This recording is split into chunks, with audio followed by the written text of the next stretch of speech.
Shut up and sit down.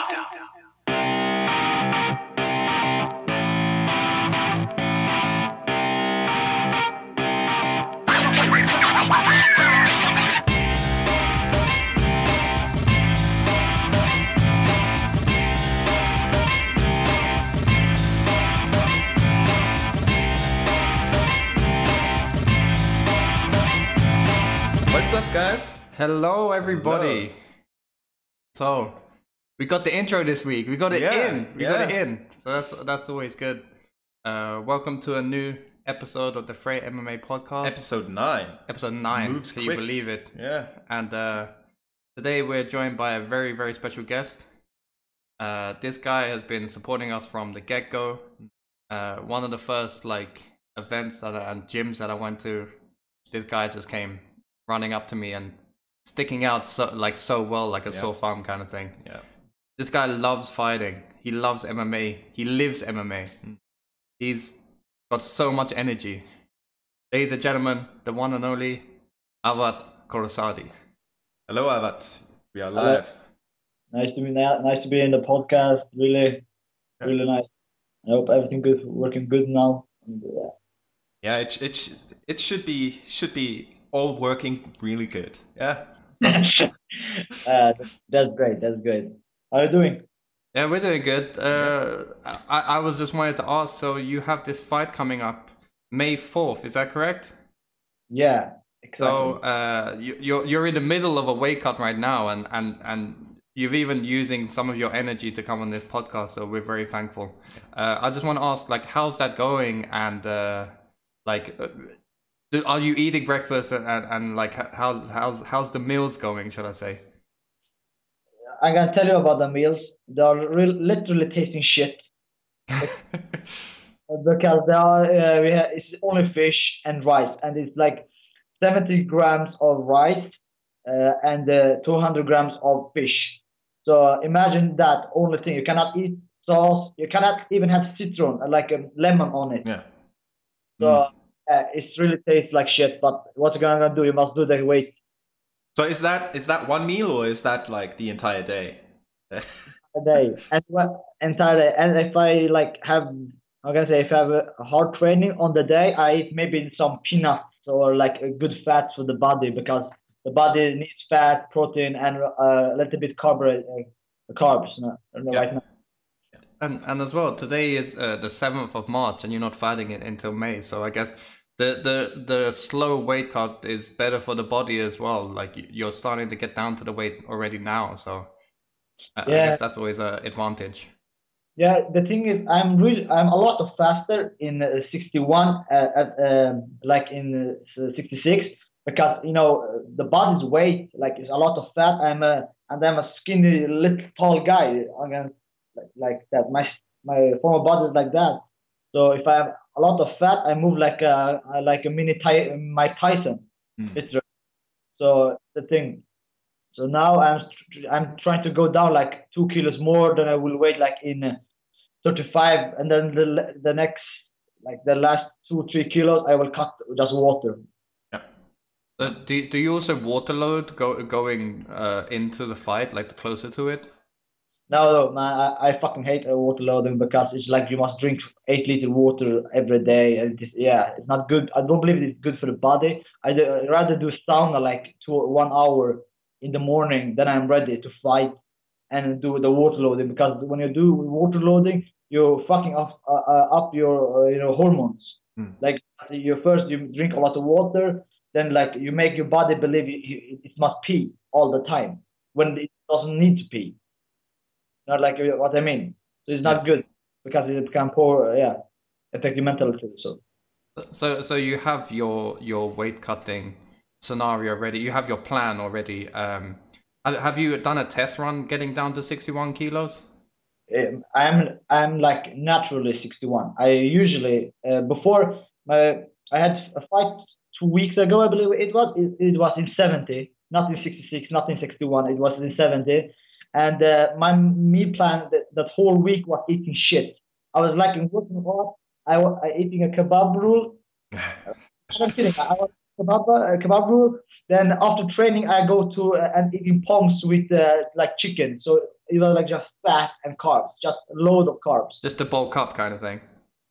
Yeah, and I eat like I'm not kidding now. I wake up at night and drink protein shake to just get the weight up because I have a really high metabolism. I burn everything off. That's one of my biggest problems. But I guess you wanted to take the opportunity to have that fight as well. It was fun because why not? Because who remember the pussy? Like, so if they give me a fight in 70, what's the difference? Because I was like at that time when I was fighting in 66, I was like in the morning before the fight I was like 66, so it's 4 kilos. And remember, I like eat go up to night 2 kilos, 3 kilos because I eat and drink at the day. So yeah, so it's like 1 kilo. 1 kilo will not fucking save you. You know what I mean? You know, people talk about this weight class. Yeah, 1 kilo here, 1 kilo. Man, if 1 kilo is your biggest problem, believe me, it's not your biggest problem. You have more technical problems and better you gain problems. I thought there was a study on mice someone did, and a 10% weight difference in mice equates to 90% chance of victory in a fight. Excuse me, I didn't hear you. 10% weight difference in mice had a 90% win outcome. So if you weighed 10% more, you won 9 out of 10 fights. Yeah, but mice don't really do MMA. That's true. That's true as well. There's a different skill component, but I mean, I'm a pretty big guy. Like I'm walking around like 117, and I mean, the only fight I've been in, I've laid down on the guy and then I won. I mean, weight matters to some extent, right? Yeah, I like in the beginning when I was started training in MMA and so on. I usually train Brazilian Jiu-Jitsu, like so. And the philosophy is that a small guy can beat a big guy. You know what I mean? So when you like, I don't believe that. Yeah, of course, 1 kilo of water when you're like 80 kilo and you must go down to like 70. 1 kilo is a lot, but 1 kilo to average human is nothing. Like it's nothing. You know what I think? Yeah. So you touched a bit there on the beginning of your MMA journey. So would you want to take a brief introduction on how you started with MMA? Yeah, man. I'm gonna tell you the truth. So it's so fucked up because I was like, how can I say? I had a girlfriend, you know, my first love, my first sweetheart. We broke up really bad. I was like fucking devastating, like shit, fuck this shit. And my brother he was like, you're fucking depressed, you fucking shit, come and start to train with. So my brother put me in the gym, and since that I've been training. And like in the beginning, I was like the worst fighter you can have, like in the class. Like I was so bad, man. Like when when I trained jiu-jitsu, and he said but to pull his knees down, I was thinking pull my knees down. So I was like fucked up. Like I did everything wrong in the beginning. Now I have been starting to understand a bit more and more, and I learn every day something new. Well, I suppose everyone starts off as a beginner, right? And I mean, now you're not only you're not a beginner anymore. So you're a gold medalist. Bro, I can swear to God, I can be like 50 years old. I can be training like 40 years old. I will every day be a new beginner. Okay, because fighting is not like a brick. Fighting is like water. It's always change. You know what I mean? Yeah. Like if something worked for me, it will never work for you. Something worked for you will never work for me. This is one thing that like I'm a big fan of yours, both like in the physical sense of you being an MMA fighter, but also of a mental sense and of the way that you think. Because I feel like you're a bit like me to the point of you are always analyzing other fights. You're always watching other fights and picking things that that works and that doesn't work, and so you will always be the student even though you might be the teacher kind of thing, you're always picking up new things. Yeah, that's true. That's true. But it's one thing I've been learning. I do a lot of meditation, like hardcore meditation. It's like I can sit 1 hour and just breathe hard, like there's no oxygen in the room after what I've done with that. So when you breathe a lot, you learn to look at things without judging them. You know, like when we humans, we like when we do learn a technique, we like at the start we're judging the technique, but first look at the technique as what it is. You know what I mean? Like first, like an armbar. Okay, people were like, no fucking way, armbar work, man. Armbar works if you know how to set them up and when to set them up. You know what I mean? Like if I meet Harila, the guy in the club, our guy in the club, Västerås Fight Club. Yeah. If I do an armbar against him, I'm dead. Literally dead. But if I do an armbar against another guy, I will make it. You know what? A fighter and the fighter, you cannot do the same technique at every guy. Yeah, it's like people are saying you can't just go into a fight with your usual, like, I'm gonna just be me. It's a more of a thing of you study your opponent and you do what works to beat them. Is that what you're kind of going for? Exactly. Okay, so so how did you end up with Västerås Fight Club then?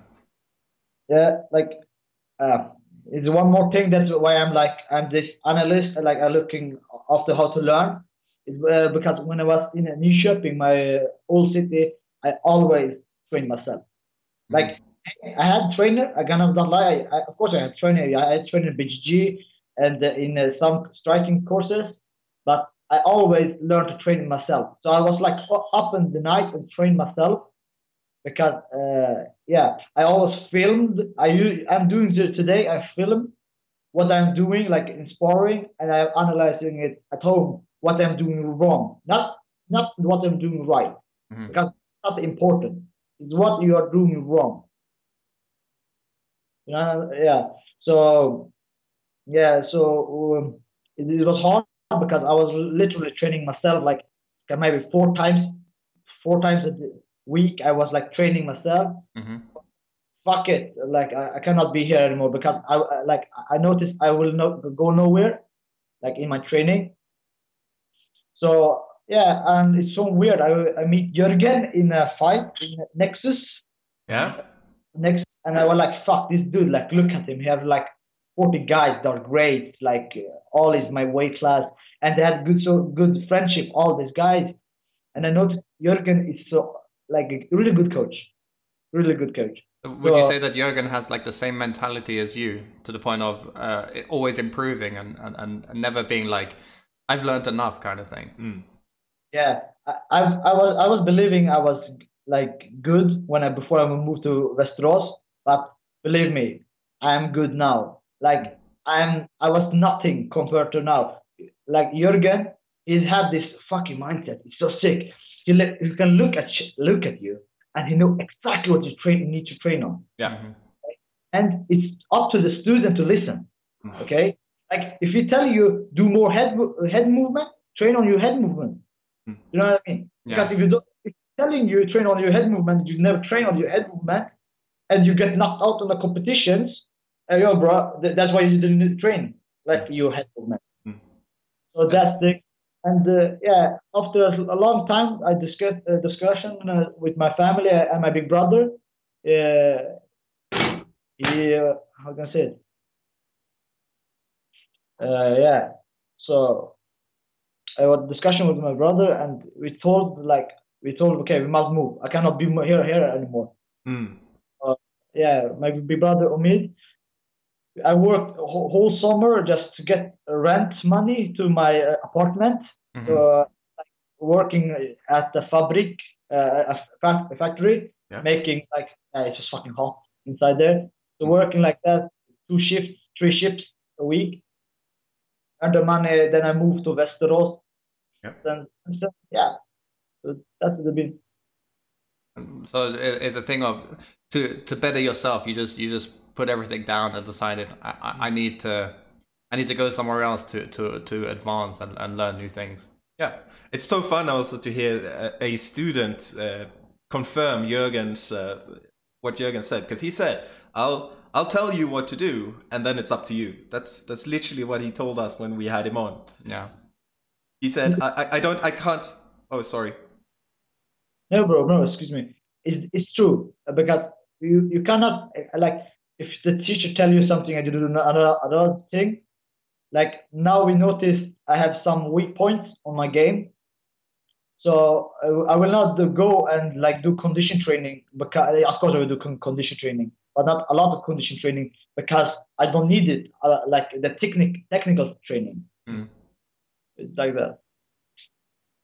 Yeah, so like I really feel like if you have that connection with your coach of like you see that he's trying to build you as a better fighter, yeah, then that's all you need. I mean, there are those people that, you know, feel a bit like they're disappointing their coach sometimes and stuff like that. So it really sounds like you two have a great communication and a great relationship. Yeah, but it's not just Jürgen. Jürgen is the man, yeah, of course. But like when you go into the club, we are a small club. We have like 200 people, I believe, in the training.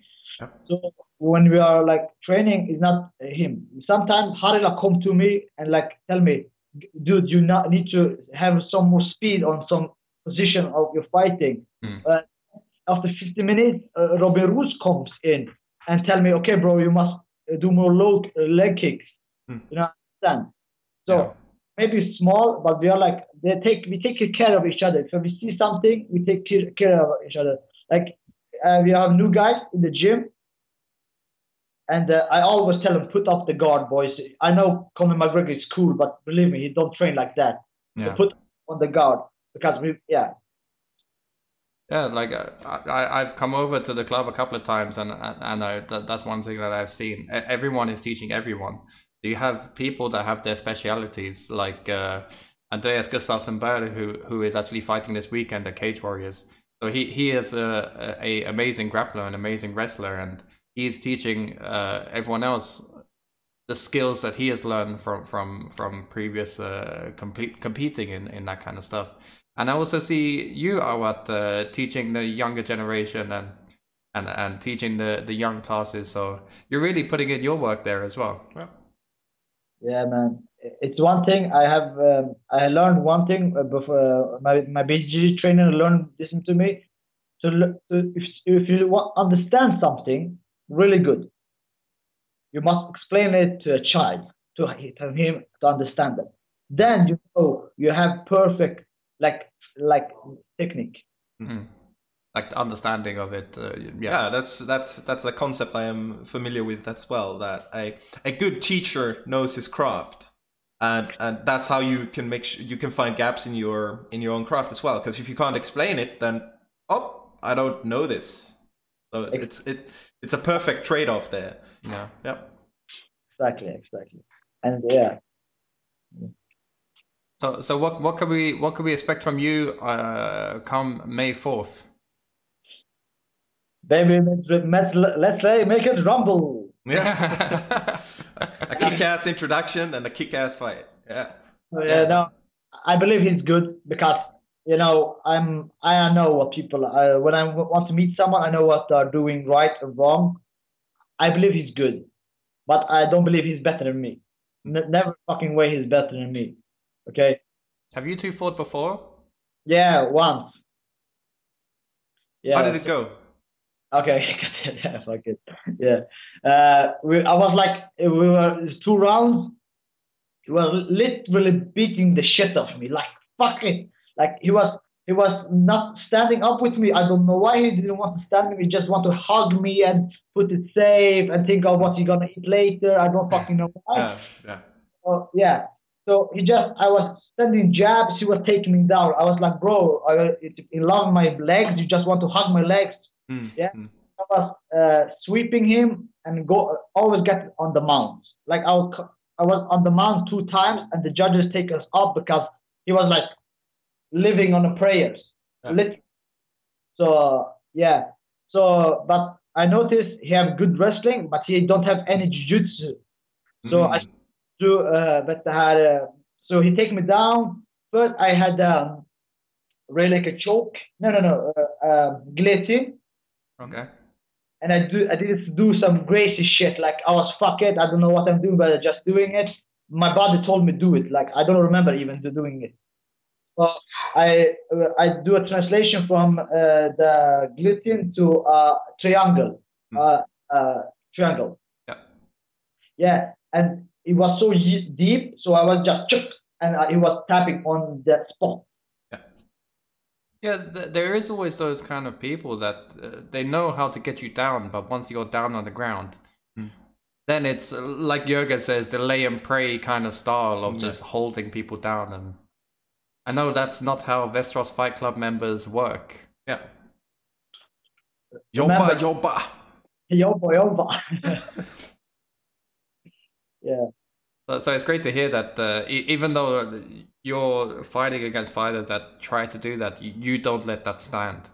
You then have the skills to turn it into your favor and do what you want, shall I say. The thing is, when they take me down, they are always, oh yes, I'm in his guard.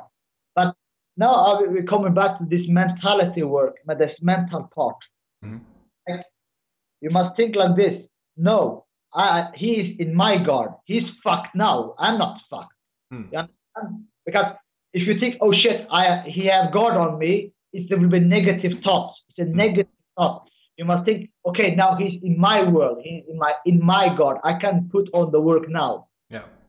I've had Harila above me here before. This guy isn't Harila. I can take him. What?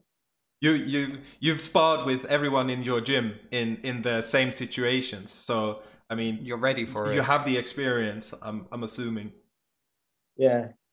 And I guess it's kind of like, so for example, if you like to strike and you're facing a wrestler who keeps like running away and getting out of the way and don't want to be in that striking range, once that person takes you down and you wrap your legs around them and put them in your guard, then they are trapped in front of you. So you can actually, like, you know, where are you gonna go now? You can't run and hide now. Now you're in my guard.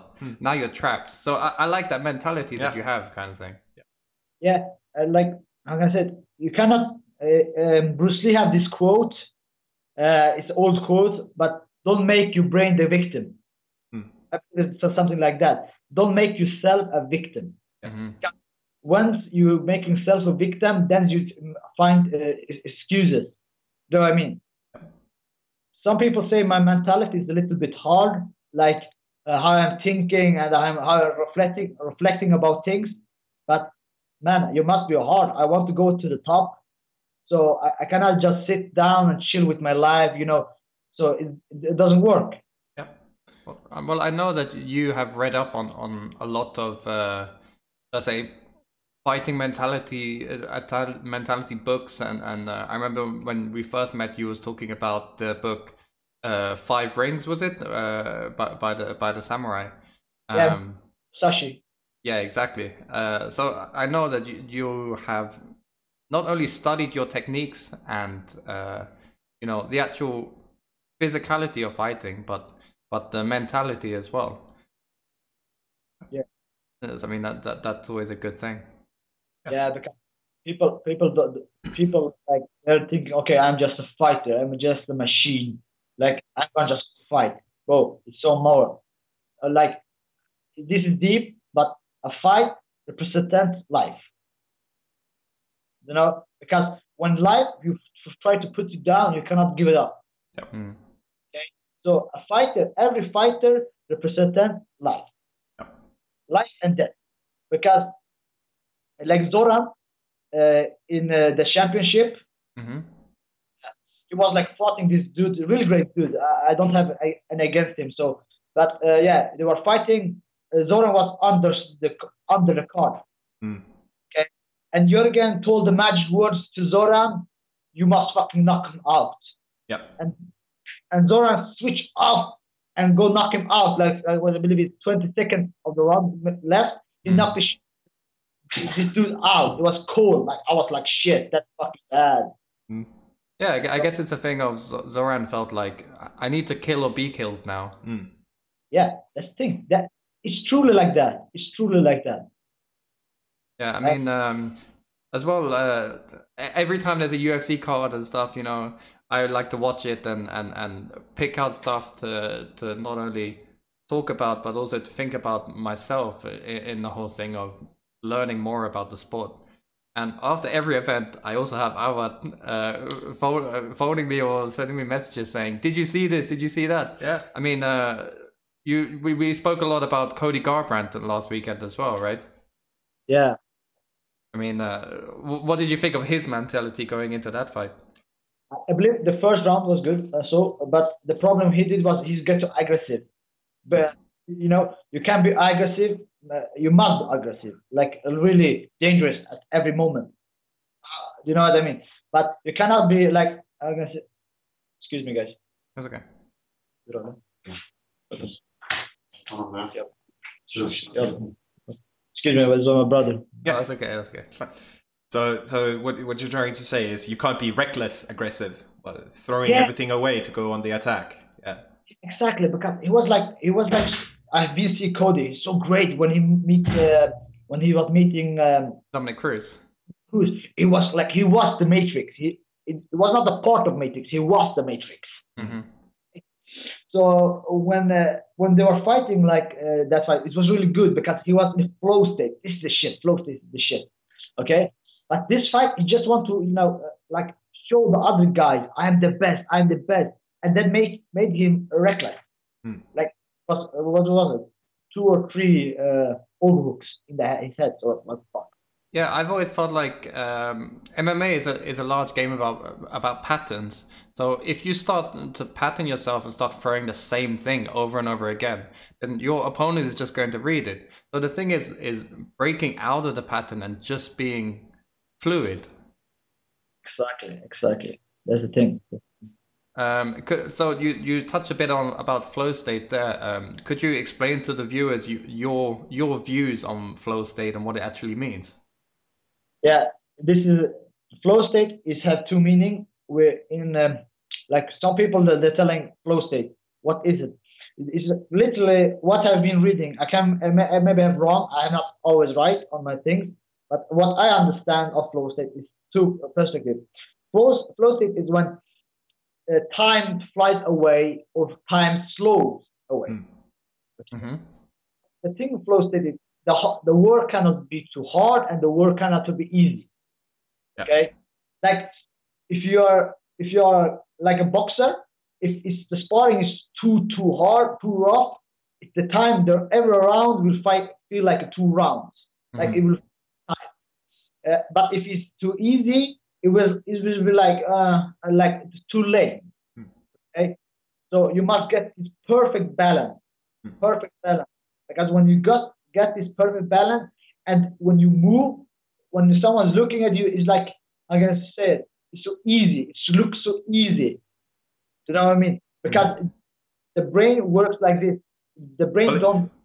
They're making it look easy, and that's what people are so enthralled about when people are putting on a great performance. Is they make something that you couldn't do if you practiced for 3 years look easy. And for me, that's also part of flow state, as you said, like an Olympic gymnast or something, making a perfect show, and you're like, what just happened? No one knows. No sweat. Yeah, absolutely. That's the thing. And flow state, you can have different methods to trigger it. And some people, flow state is the worst thing that can happen to them. Absolutely, the worst thing can happen in some humans or flow state. Like Mike Tyson, he was not flow state. He was no fucking way flow state. Hardline control. He was an animal as well. Yeah. Exactly. But some people like me, I believe I must have the right amount of flow state to get my perfect.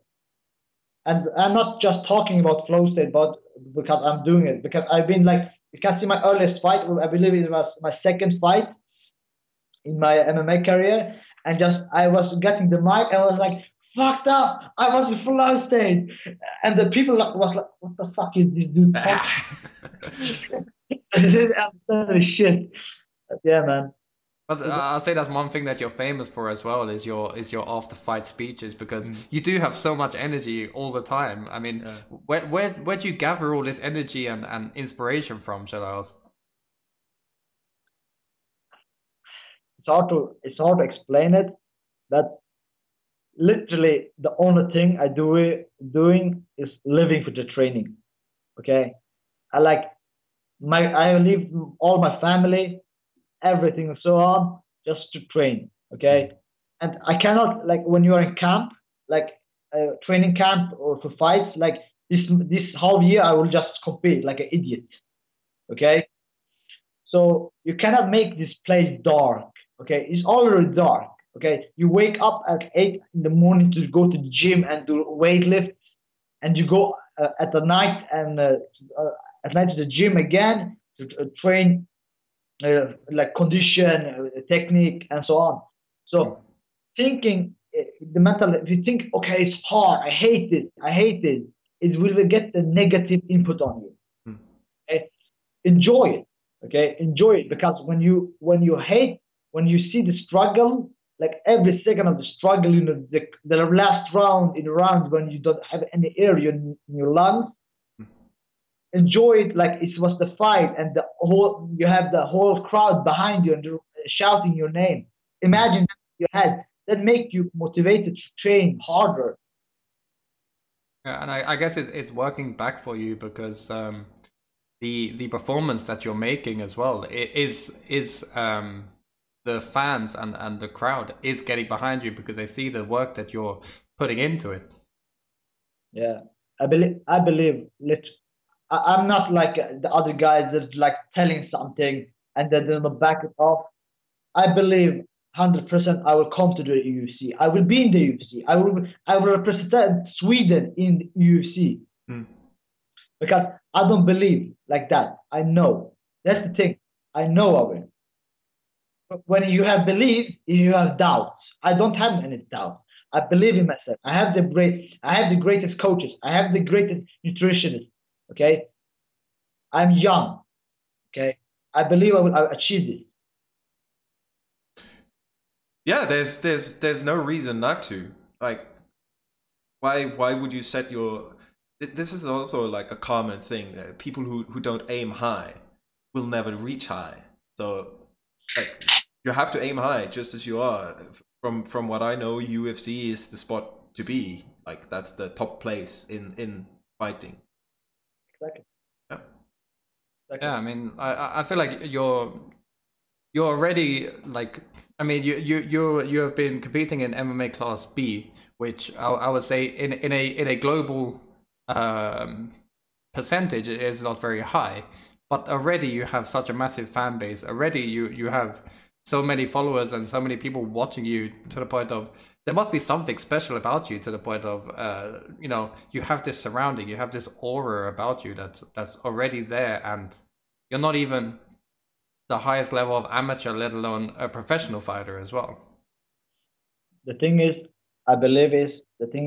people, when they look at me, they see my struggle. They see how I work. Okay, I don't want to sound like this, but I believe how much more work and I put on the training, how much I will get more out of like I'm gonna say on my fight. Okay, of course I've lost matches. Okay, and when I lost matches, I don't be human. I go and I'm like quiet. I can be quiet in like 4 days, because it's not because I am bad. I don't feel I am bad like that way. It's feel like I have put so much craft in so much time behind my technique, but I did it wrong at the wrong time. It's an unfortunate thing that as well, the people that watch you and the people that follow you don't see the amount of work that goes into those 15 minutes that they are able to see. Yeah. I mean, you're having months of preparation for a fight. You're having weeks of getting down in weight and being hungry and really pushing your body to its limits just for those 15 minutes. I mean, I feel like that is another thing that we should really put a highlight on in this sport. Yeah, yeah, it's like that because, man, everybody doing it. Okay, listen, everybody trains 2 times a day. It's nothing, something new. Okay, everybody fucking do it. It was before, like 10 years ago, like when you train 2 times a day, it was oh shit, man, how you managed to do that? It's like, why? Okay, man, chill. You train 2 times a day. It's nothing. You know that because people are like that. We always want to get better. Yeah, someone is always raising the bar for sure. Yeah. And I believe Västerås Fight Club had raised the bar. Yeah. You know why? We have never training without quality. I can sorry not tell you all the secrets because it's. Oh, please don't. No. Please don't. A magician should never tell you how the trick is done. Yeah. So, but literally, Jürgen, example, again, Jürgen don't see us like a fighter. He saw sometimes. This will feel weird. Sorry if my mom and dad heard this. Sorry, but sometimes I believe Jürgen see the fighter like his own child, because he takes so care of us. The whole club take care of us. Yeah. Okay, so that's the thing with Jürgen. When he see a fighter, he don't see he need to train on his jab, cross, left hook. Okay, this dude needs to train on the speed of his jab, cross, left hook. I mean, yeah. So I can really understand that, because it took me about 30 minutes into the interview to be like, oh well, this guy wants the best for his fighters, and everything he does comes together to make that happen. So yeah, to improve them rather than himself. Kind of he's improving himself to improve them, like really raising everyone up. It's, as you said, it has to be a really cool place to be in. Yeah. Yeah, it's a great place. You believe me. If you've been like in a gym, you don't train. You train with yourself, and you come to the gym. There are Swedish champions. There are like this is like cocky to say, but the Swedish team, landslaget. Yeah, they're nothing if we don't have Västerås Fight Club.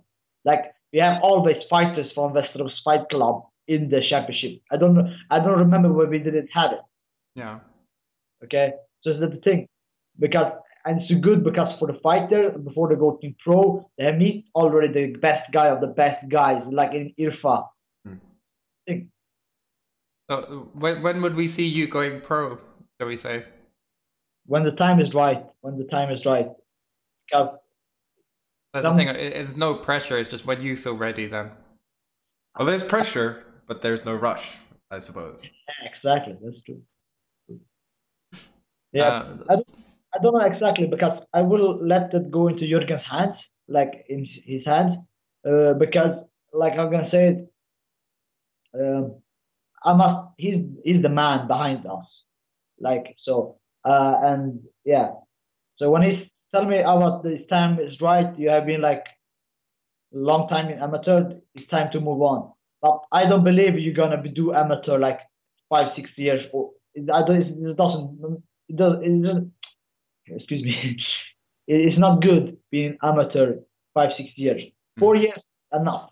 Okay, if you're competing 4 years in amateur, that's enough. But in this 4 year, compete a lot. Okay, don't be scared. Like, okay, I don't want to be this guy. I don't like to be this guy, but I must be this guy. Like some people in some areas in Sweden, they're like, I have competition in 2 months. I must have camp. I must go have a like nutritionist. Must have a physique trainer, and it's expensive. You piece of shit. Go fucking to the gym and train. Go hit the head bag or something like that.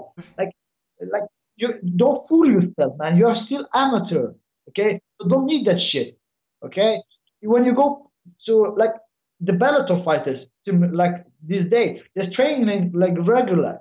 Is the top of the top of the top, like John Jones and those guys that have had his, this own doctors and things like that. You cannot expect it from the amateur level. It's like fucking bullshit. Yeah, it's just a cherry on top, right? There has to be a cake first before we can put the cherry on it. Yeah, Exactly, that's true. yeah. And as well, like with these professional fighters as well. I mean, both Alexander Gustafsson and John Jones and Demetrius Johnson when he was in the UFC as well. They wanted to fight all of the time now. It's getting to the point of, I don't want to fight once a year, twice a year. It's the thing of, I want to fight 5 times a year and kind of get this done. I don't even think it's even for the finance of it. I think it's more the thing of like Personal improvement. I want to keep improving. Yeah. How do it has to be really hard staying motivated for 10 months of the year after a fight and be like, well, I'll fight again soon. 10 months. If you're Conor McGregor, you can wait 2 years. It's okay. So what's your thoughts on him? Shall I say before when he was running for the UFC and now? Conor. Yeah. I'm not the guy to judge because I have nothing, like he have family and things. That's his business, literally. Because I cannot hate on him. I don't like to hate on people. Yeah. But happy. That's the main thing in life, man. He have been like training like an idiot since he was a child. So if you just want to relax with his family and eat good and live good a little bit, let him, bro. Who's the fuck? I'm not the guy to judge. Like, first see yourself, then you can't judge other. So as well, another subject I wanted to talk about this morning when I got changed, I thought okay, what podcast am I doing today? And then I remembered I have a T-shirt that is something that you're very excited for as well, and that is UFC is coming to Stockholm, Sweden. Yeah. Oh shit! Oh, fucked up. I know that you're really excited for that as well. So I'm guessing you're going to be there. Man, of course I'm gonna be there. If I'm not there, who's gonna be there? If I'm not gonna be there, who? Yeah. Like I must be there. Okay, I must see UFC in Sweden. Like, oh shit! Sorry, excuse me. I'm like that. Just yeah. It's okay. You can swear all the fuck you want, man. Yeah. I cannot change my language because it's me. Yeah, exactly. And I can talk really clean English if you want, but that's not me. And yeah, so fuck that shit. I'm Awat Kohzadi, so yeah. Yeah. And that's the Awat that we want as well. Yeah. Exactly. So, but UFC in Sweden is gonna be sick, man. It's gonna be sick. Like UFC, I love it because I don't know if you have seen this scene when Alexander Gustafsson coming into the globe, and when the Swedish anthem is on the speaker, but it's the version of Zlatan Ibrahimovic. Yeah. Yeah, that one. So it was sick, man. I swear, it was 2 years later. I've seen it after 2 years. I was like, my body was like goosebumps, understand? Yeah, exactly. I mean, I was there last time Stockholm UFC was in Stockholm when Alexander Gustafsson fought Glover Teixeira. And watching that fight back, even his entrance, he came out to Seven Nations Army at that point, and the whole crowd just going duh, duh, duh, duh, duh, duh. And it's also like goosebumps everywhere. That's the thing. But I hope we will see good Swedish fighters. I hope to see with Latif. I hope to see Alexander Gustafsson. And I don't believe Timur, one of the brothers, will not be in the card because one of them is injured in the eye. He was supposed to be not training 6 months, I believe. Okay. That's what I believe. I don't know exactly. So if I start saying something wrong, yeah. What do you think about Johnny Walker's call out for Alexander Gustafsson? He wanted to fight him in Stockholm. You think that would be a great match to put on? That's my biggest dream of all time, man. If I can choose between Conor McGregor and Khabib 2 in Russia and Alexander Gustafsson and John in Sweden, I will take John in Sweden. Yeah. And that's fucked up. That guy is a new guy. Like he had this smile. You know, he have these people want to see. He like knock people out left and right. It's sick. Yeah, he's so relaxed in there, just having fun. The kind of like what you do. Yeah, kind of. Sometimes I don't really, not even know what I'm doing when I'm competing. I'm not like going in. It's like a flash, like going out. I was like, what the fuck happened? I mean, your last fight that we saw at the Swedish Championship as well. You went in there all smiling. You was letting your voice be heard, not only during your entrance but in the fight, as well as your interview afterwards. Jumping on the cage, waving your flag. It's like your energy is so. It makes everyone happy. I feel like. I believe it's like this, man. Like I told you later, you cannot be sad because life is like depressed as fuck. Okay, and if you think everything is shit, it's everything gonna be shit. Okay, so be happy, and I believe you must be happy. So, and I want to share. I always want to share a smile with people. Okay, so I want to make people happy. Do you understand what I mean? Yeah, exactly. They are coming to this fight. That I've been paying money. Okay, I want to make them forget their day. I want them just be in same flow state like I am. You understand me? Yeah. I want them feel what I am feeling at at exactly that moment. That's the thing. Yeah, that's all you can ask for, right? Someone getting the best out of you, and you getting the best out of them as well. Exactly. It's all about giving and taking. Yeah. So today's been a great episode. Like I could talk with you for hours. But I know that you have a lot of training and everything to get to as well. Do you have any fans, followers, family, or sponsors that you would want to give a shout out to? Hey, bad boy. There we go. I think Bad Boy will start having to sponsor us soon. Yeah, I saw your podcast yesterday too. Bad Boy everywhere. Now I just want to thank everybody like helping me, so like the guys in the gym, the trainers, Jürgen, Adam, and so on. I want to thank the boys Harila, Romirus, Zoran, Daniel, all the guys, great guys. I really love them like brothers. So it's all about love, me and them, between us. So it's the whole thing, and I only want to thank you guys because without you guys, like this social media and things, we MMA fighters are nothing. Okay, you're the shit, man. Like literally shit. We'll pass that on to the fans. Yeah, which I've always been like, you know. Awat and I are always arguing because we're always thanking each other. I thank you for actually going in there and doing the hard work. I'm the one sitting back there and taking photos and writing something. So thank you, Awat. Yeah. Thank you, Awat. Thank you, guys. You are doing a great job. So, yeah. And do you have any final message about your fight coming up, and maybe even your opponent will see this? Do you have a message for him? Let's bang, bro. Let's bang. All right, everybody. May 4th. If you're not in Gävle to go see it, I think you can order it on pay-per-view on Fight TV. Make sure to watch out. No, sorry, it's not Gävle. It's Excellence Fighting Championship. Is that correct? Exactly. I think like, what the fuck? Yeah, sorry. My mind's a bit bogged there. But I'm sure that will also be streaming somewhere.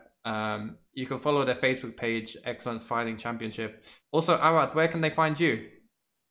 At Västerås Fight Club. I'm there all day long. So and you have an Instagram as well? Yeah, of course. Awat KM, just in one sentence. Okay, there we go. Awat, thank you very much for your time. Keep being you. You're a great energy. And yeah, thank you very much for the podcast, man. Yep. Thank you. Take care of you guys. Okay. And remember, everyone, it's not a hobby, it's a lifestyle. As you can see by Awat, he's living the life. And yep, have a great weekend, bye, everybody. Guys.